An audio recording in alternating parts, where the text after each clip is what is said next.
lain.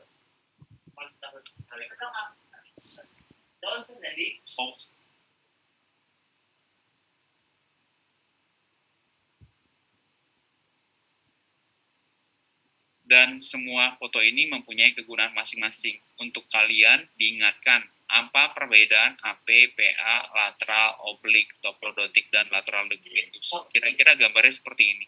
Kelihatan nggak berubah nih, Mara? Terlihat, dokter. Ini PA, berarti dari bagian posteriornya dari pasien, depannya kaset. PA. Lawannya dia, AP, ada dua proyeksi, duduk dan supine atau tidur atau berdiri, boleh AP ini. Kemudian lateral membentuk 90 derajat dibandingkan foto toraks PA. Ada lateral decubitus, pasien ini dia tidur di bagian belakangnya kaset. Dan terdapat foto toplodotik. Gambarnya ini. Yang tadi barusan dipoto pasien ini gambarnya ini. Ini PA, ini PA, ini AP, ini AP. Dua ini PA, dua di bawah adalah AP. Pasiennya sama, ini pasiennya sama. Bedanya apa di antara torak PA dengan AP? Perhatikan cuma di skapulanya.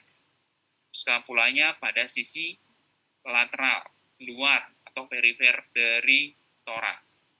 Pada proyeksi AP, dia perhatikan ini, dia menutupi dari lapang paru, setengahnya dia tutupi. Border dari skapula hampir sepertiga dari lapang paru. Itu membedakan gambarnya. Tetapi gambar lainnya kalau nggak ada keterangan ini sulit dibedakan. Tapi kalau ujian ya begitu. Markernya nggak ada. Yang berikutnya perhatikan markernya, misalnya nih, selalu sisi kanan itu kontralateralnya diri kamu. Yang kiri selalu kontralateralnya kamu. Selalu seperti itu. Berarti ini sisi kanan, ini sisi kiri. Lanjut. Yang tadi, ini babygram. Jadi pada posisi bayi mengevaluasi dadanya, torak, dan abdomen. Sehingga disebutlah babygram. Ada lateral decubitus. Oke. Yang berikutnya lagi ini, ada foto right lateral decubitus. Nah, ini pada kondisi untuk mengevaluasi cairan di hemitorak kanan. Karena pada jumlah cairan yang 75 cc dia terdeteksi pada RLD. Sedangkan pada foto torak yang foto ini, dia harus lebih dari 75 untuk bisa mendapatkan efusi pleura.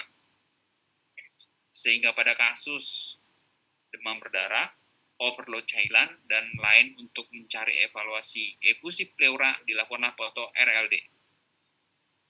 Ini foto lateral. Ya. Jangan lupa lagi indikasi untuk melakukan pemeriksaan foto torak. Ada kelainan kongenital, infeksi, tumor atau neoplasma, trauma, atau penyakit degeneratif, dan melakukan evaluasi. Evaluasi ini misalnya contoh pada pemberian terapi pada kasus tuberkulosis.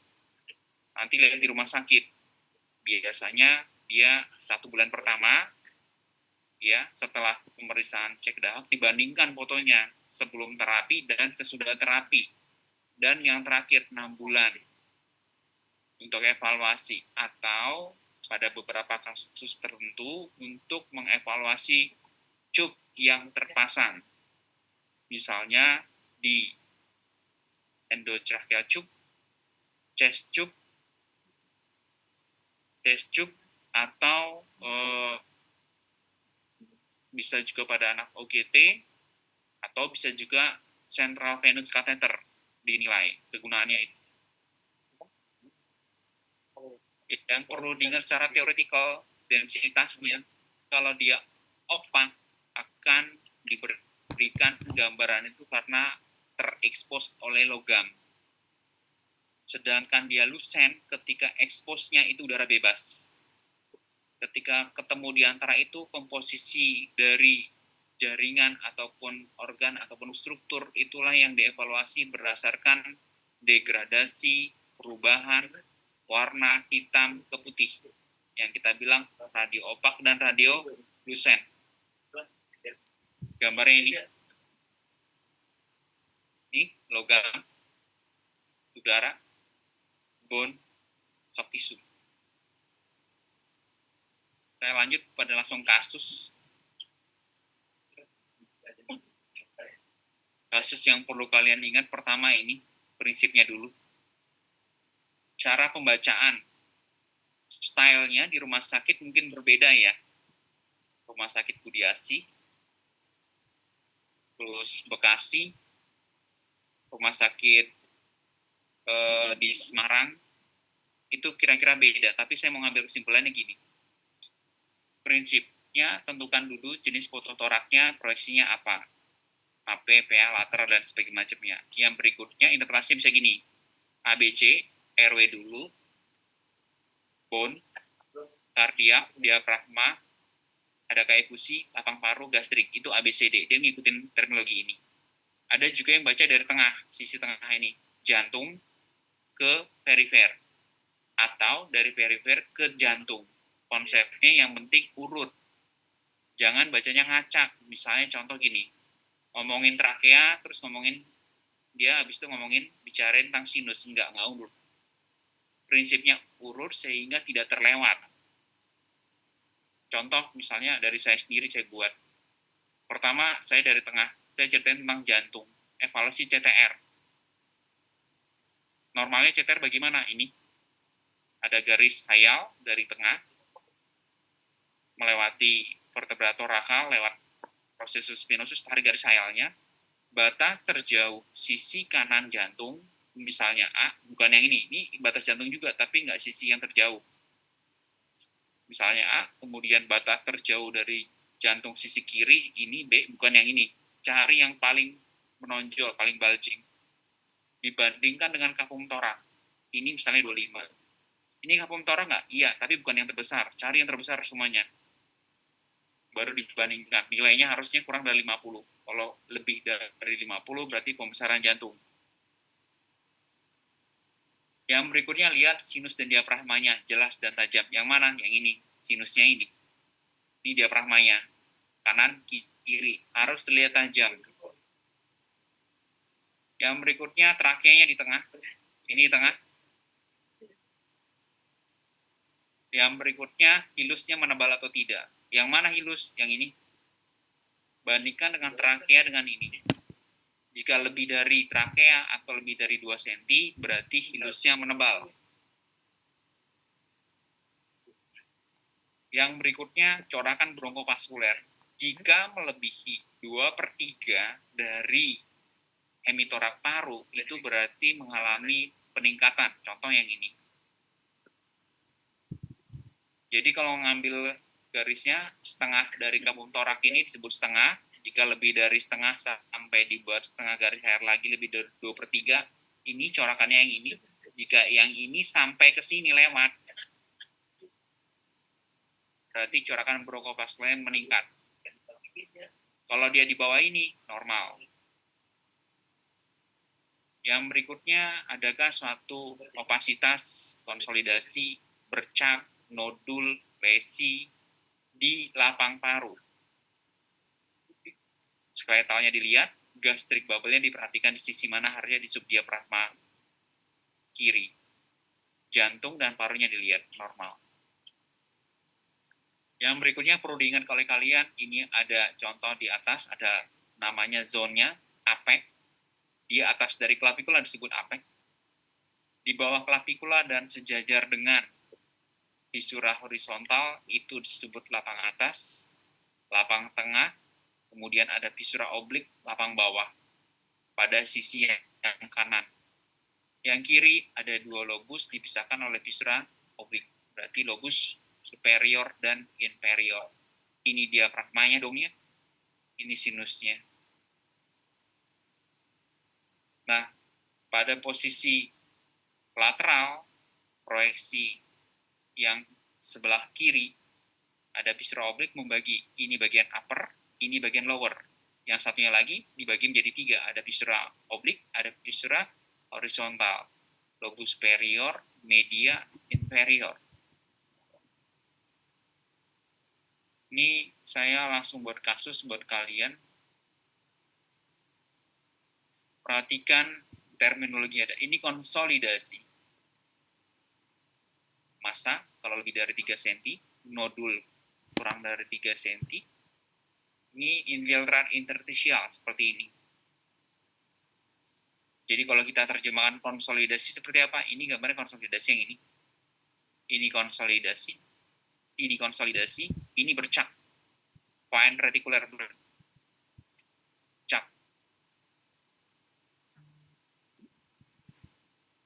Ini bercak. Ya, multiple nodul tapi karena ukurannya lebih dari 3 kalau dihitung itu disebut massa.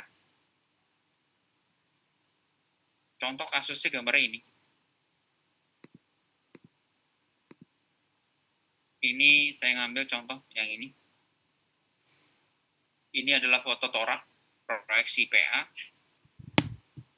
Pada proyeksi PA ini, gambar yang ditangkap ini yang lain-lain normal ya, saya normal tinggal lihat.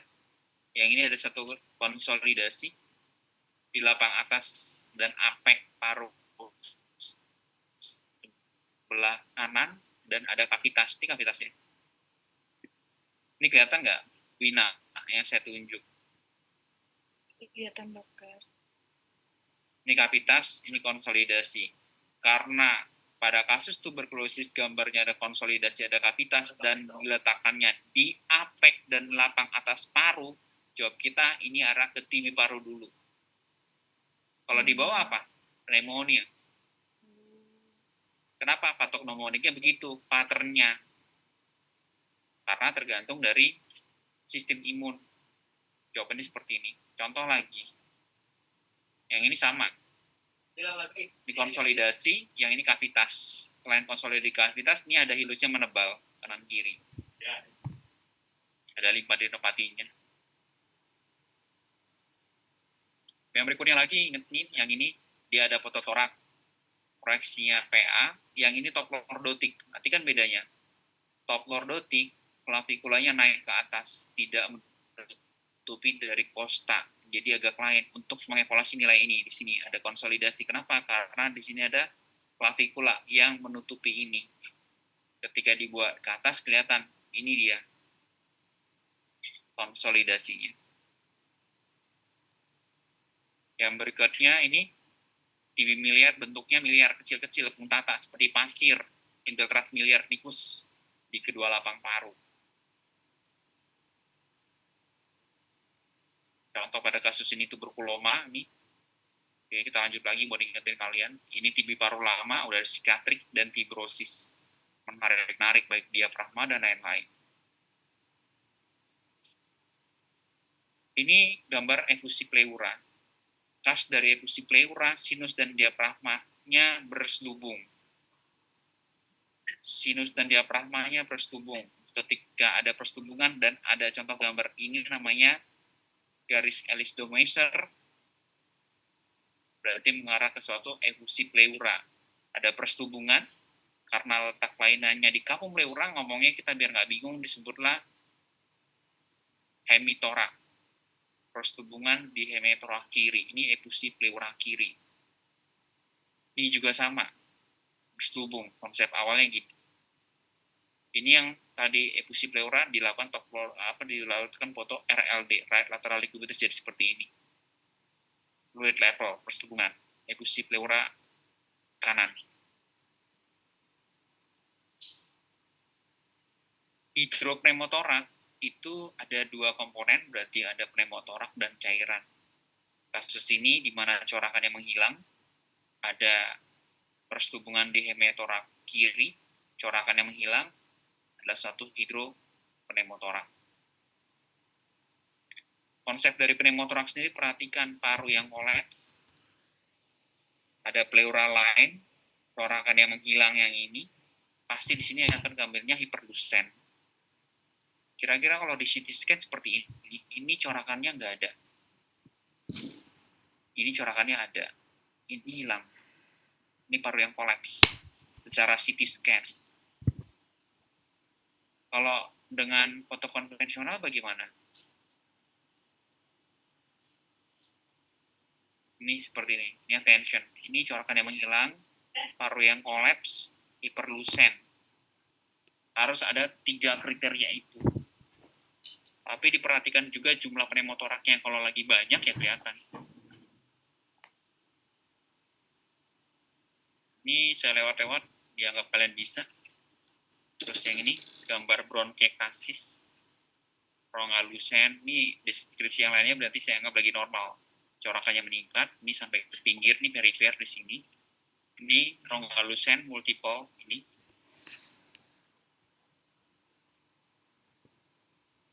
Bronkiektasis. Ini kira-kira gambar seperti ini. Bagaimana dengan pneumonia? Ya, karena di luar negeri pneumonianya beda atipikal dengan Indonesia. Ini konsolidasi atau opasitas bolen air bronkogram.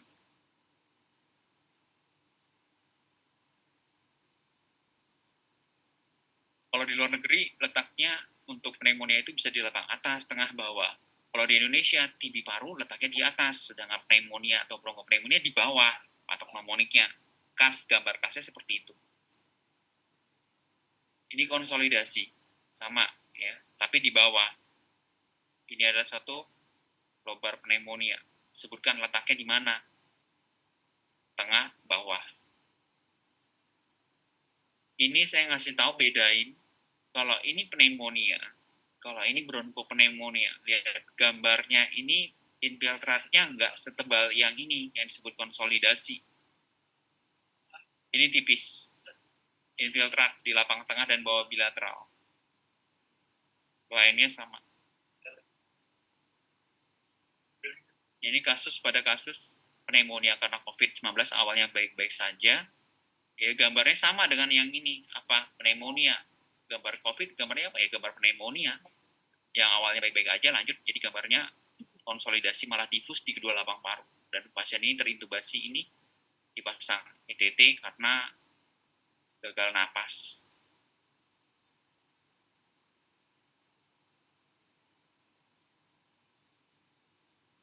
Berikutnya ada gambar tentang ateli.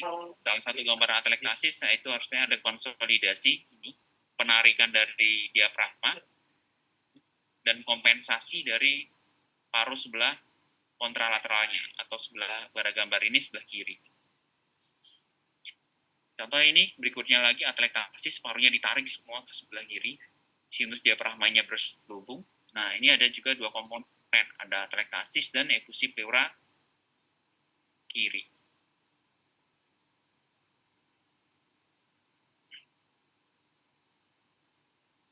Nah, ini ada temuan pada kasus jamur, lihat nih, ada rongga lusen, kavitas, ada namanya aspergilloma ini, dengan berbentuk crescent signs dan bentuk notch di lapang atas paru yang sebelah kanan.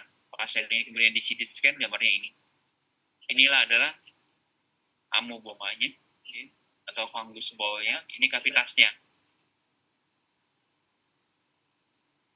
Ini adalah satu jamur atau aspergilloma lapang atas paru sebelah kanan. Pada gambar ini sering ini juga ada nodul batas tegas, marginnya jelas ya, di lapang tengah paru yang kiri. Ya, ini adalah satu soliter nodul, kebetulan sudah dilakukan biopsi, ada kasusnya hematoma. Yang berikutnya lagi untuk malignansi, ada konsolidasi ini, lapang atas paru sebelah kiri, tapi ada destruksi tulangnya. Lihat, perhatikan, tulangnya ini rusak. Ya, pada kasus panfos tumor atau tumor sulcus posterior. Tumor ini mendestruksi daerah kosta yang menyebabkan triasnya sindrom Horner paling sering, dan juga terjadi paralisis dari nerve diafragmanya, paralisisnya terjadi paralisis.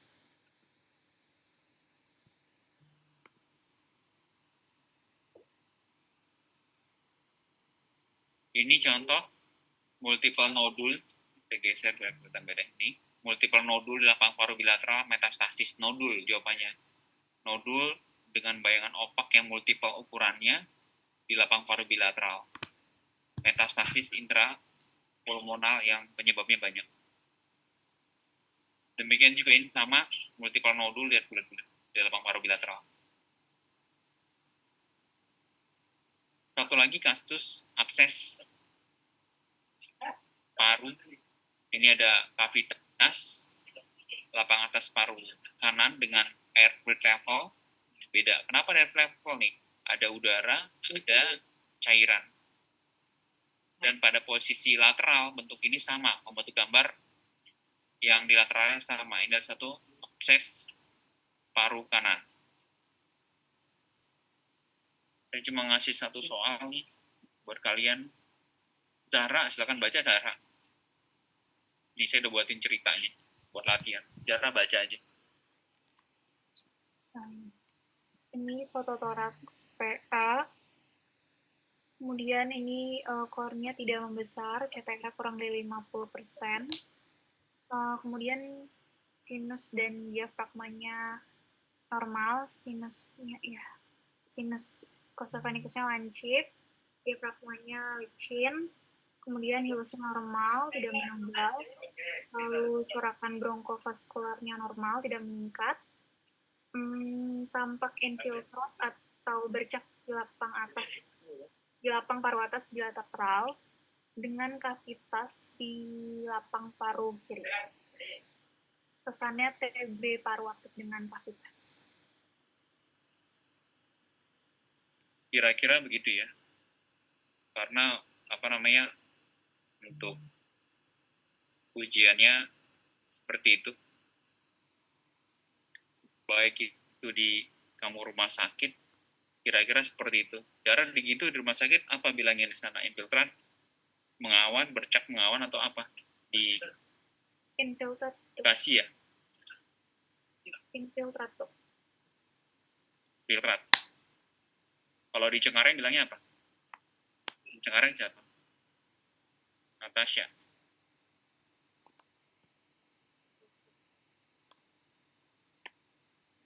Ada di depan RSBA apa bilangnya? Amara. Infiltrat juga dok. Infiltrat juga. Kalau RSAL? Infiltrat juga dok. Oke, RSWN? Infiltrat juga. Alita? Infiltrat juga ya. Berarti bersama semua yang nggak terlalu jauh beda ya. Infiltrat, bercak, mengawan, sama. Yang berbeda tadi konsolidasi dengan opasitas yang lebih padat. Konsep penyakitnya tadi kira-kira secara garis besar sesuai kompetensi kalian sama. Ujiannya nanti sama kayak gitu. Tapi kasusnya macam-macam yang udah diutarakan tadi.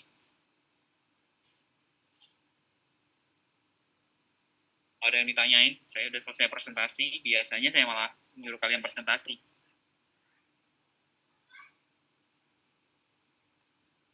Oke, udah. Kalau nggak ada yang tanya, saya tutup. Wassalamualaikum.